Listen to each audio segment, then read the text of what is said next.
Wake that ass up. Early in the morning. The Breakfast Club.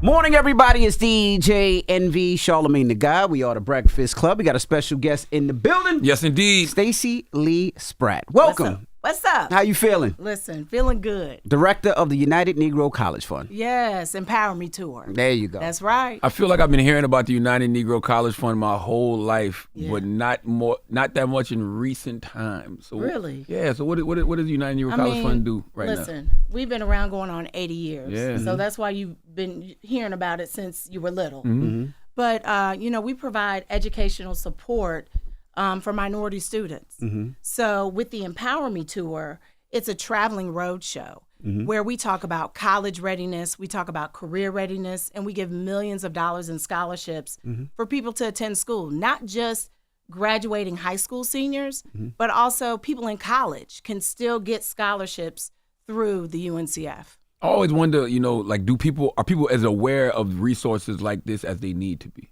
You know what? I feel like we can always do a better job of making sure people know that resources are there. UNCF is not just to get students to college. It's our responsibility to get students through college also. So with the resources are coming in all the time to UNCF. So I tell students and parents to visit uncf.org every other week because we have scholarships that pop up all throughout the month, all throughout the year.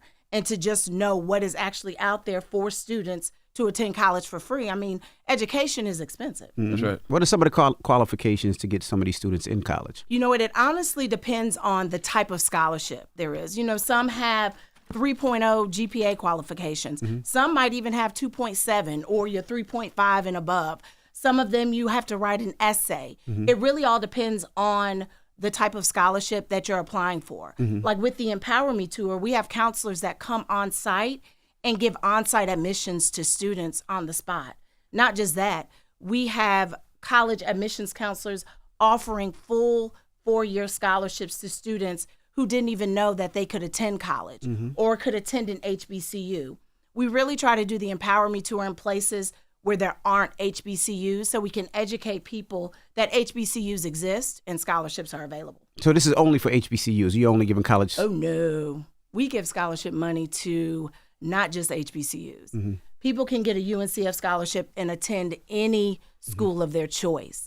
We just want to make sure people know in places and spaces that HBCUs exist. Is there an HBCU in New York? I've been having this argument with people for the last There is not year. an HBCU in New York. So Fairleigh Dickinson is not an HBCU? There is not an HBCU in New York, okay? Stacey said it, not me, guys. Because I've been saying it for the longest. I was like, I didn't know it was. Because I always say, growing up in New York, there were no HBCUs. And the only time that I seen it was on A Different World. And that's what made me want to go to the best HBCU, not Clark, but Hampton University. It can be second best. Because number one is what's on this chest. Okay, that Clark Atlanta University. I hear you. So being that y'all give money to everybody, y'all don't have to worry about because now you see all of these people like what's his name? I think his name is Edward Braun doing these attacks on the Fearless Fund and people who are providing funding strictly for Black people.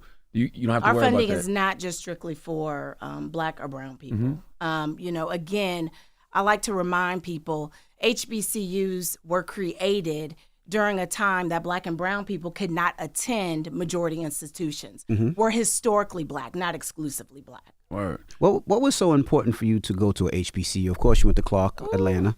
Well, of course I went to Clark Atlanta. Where you from? You got to stop blushing. I'm originally from Mississippi. Oh, you from Mississippi? Yeah. So what made you? Every time you hear Clark, you blush. Listen, that's where my husband came from. So maybe that's Okay. Okay, Shout I out met to my DJ husband Drama. at Clark Atlanta. DJ Drama went to Clark Atlanta too. Okay, yes, DJ Drama Shout went to out Clark Atlanta. We were there around the same time. My parents went to Clark College. My brother went to Howard. My other brother went to Morehouse. Wow. We are an HBCU family. My business partners, went to Hampton, one, and the other one went to Clark Atlanta. So it just fostered relationships, HBCUs, and just homecoming. There's no homecoming like an HBCU Facts. homecoming. Okay, so that's why I love it so. People don't talk about that part enough. Before you go, what made you want to go? Was it instilled with your family, or is it? It was instilled with my family. It was, again, I've been attending homecoming at Clark Atlanta since I was 2 years old, because both my parents went there. I got you. And just watching the relationships that my parents had with other people from Clark Atlanta University, and like those are my aunts and uncles, extended family. I just fell in love with it. People don't talk about that aspect enough, the networking that happens at these HBCUs. What did you, or who did you meet that led you to end up being the director of the United Negro College Fund? I mean, first of all, my father received a UNCF scholarship. So watching him talk about receiving a UNCF scholarship and watching him work at General Motors and then turn around and give back for other Black and brown people and people at Clark Atlanta, Spelman and Morehouse to be engineers, and just watching that foster, I always had a loving relationship for UNCF. But it really is the networking. You have relationships with people. I do business with people that I went to school with. We still have those genuine relationships. You work with them. When you think about, okay, if I have an event taking place, I'm thinking about, well, who can I help that went to Clark Atlanta with me, or who, went to another HBCU. A lot of the work that I do, even in the events world, I provide opportunities for other HBCU graduates. Well, what's some advice or tips you can give to help students apply for and receive scholarships from UNCF? The first thing I would want them to do is to go to uncf.org and set up an account and check back there every other week, because again, scholarships pop up every day that we're offering. Again, if you're a graduating senior in high school, check it out, set up an account. If you are in college and looking for an internship, looking for scholarship opportunities, set up an account at uncf.org and just continue to check back. Make sure you have your resume, written out. Talk to someone that does resume building. It's so important.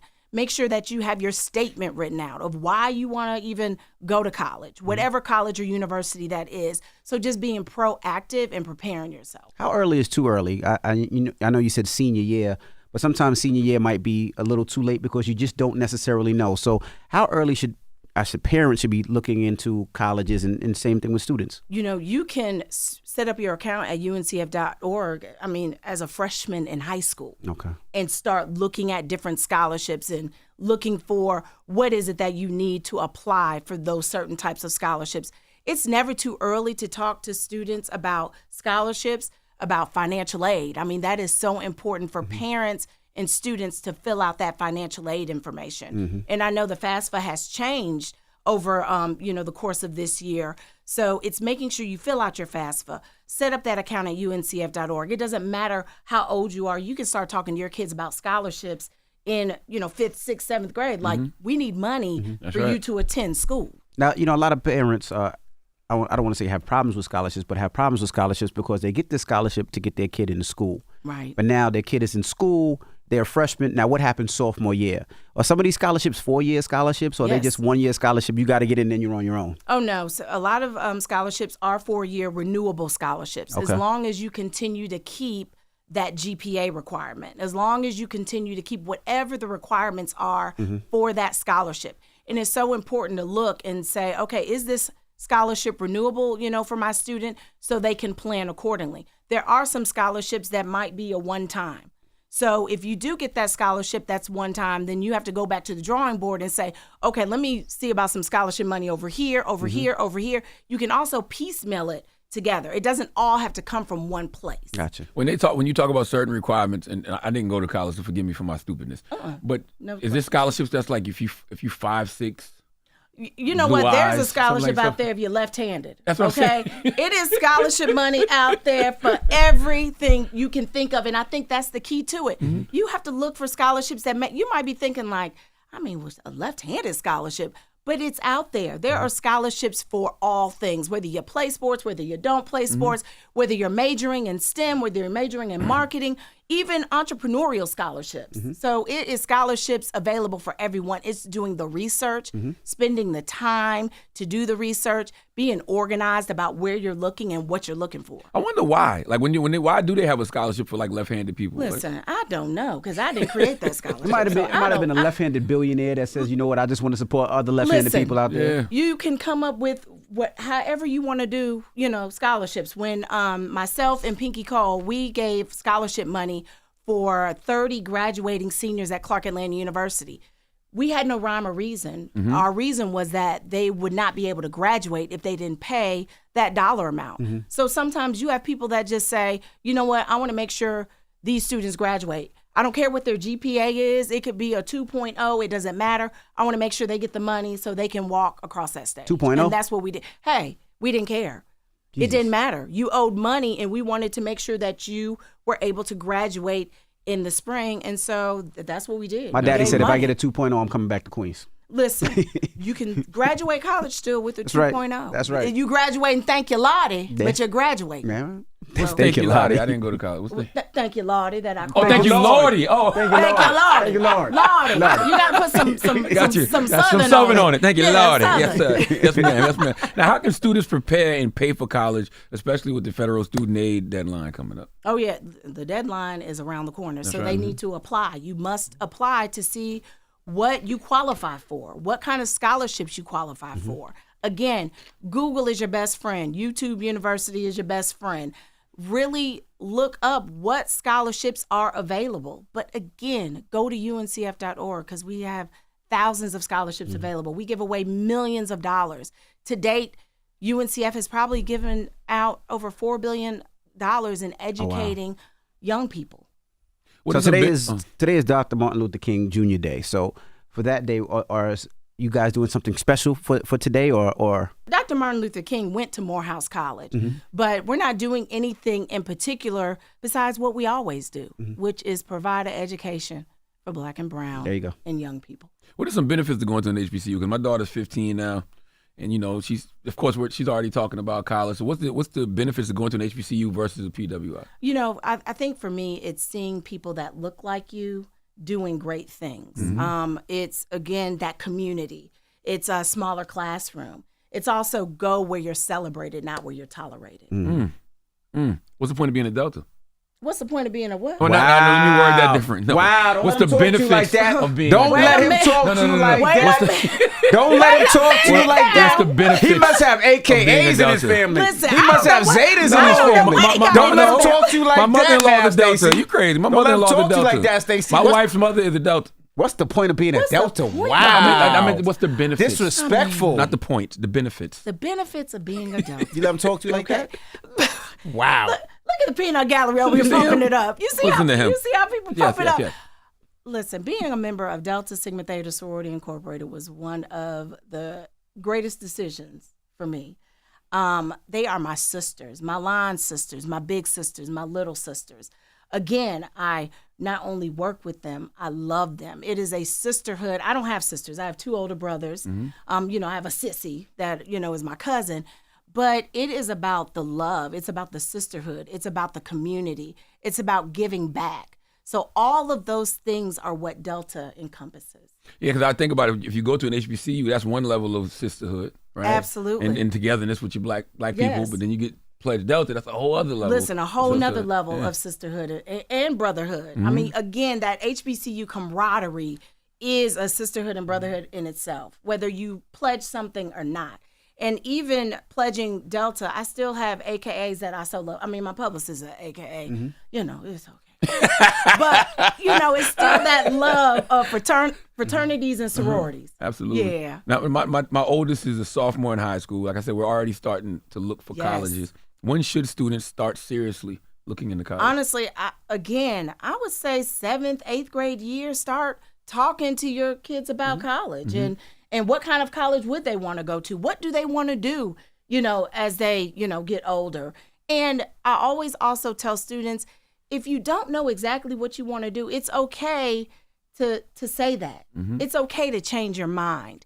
But I also say as a junior in college, just go ahead and finish whatever that major is and figure out how to apply it to whatever it is you want to do or become. That's right. Like, don't pay all that money to take extra classes or additional classes. Just move forward. Yeah, I always say HBCUs sometimes have to do a better job at trying to get students, especially on the East Coast. Yeah. Because we don't see them as much, especially New York and in New Jersey or even Delaware and Philly. We don't see it as much. Right. And for like I said, myself, my biggest thing was A Different World. That's what made me see what an HBCU is like.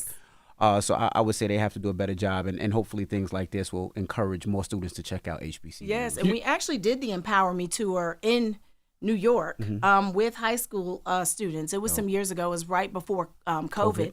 And again, hugely successful because students didn't know about HBCUs, that they're available, for them to attend. Do you agree with Envy that, HBCUs have to do a better job, or do we as Black people have to start valuing our own better?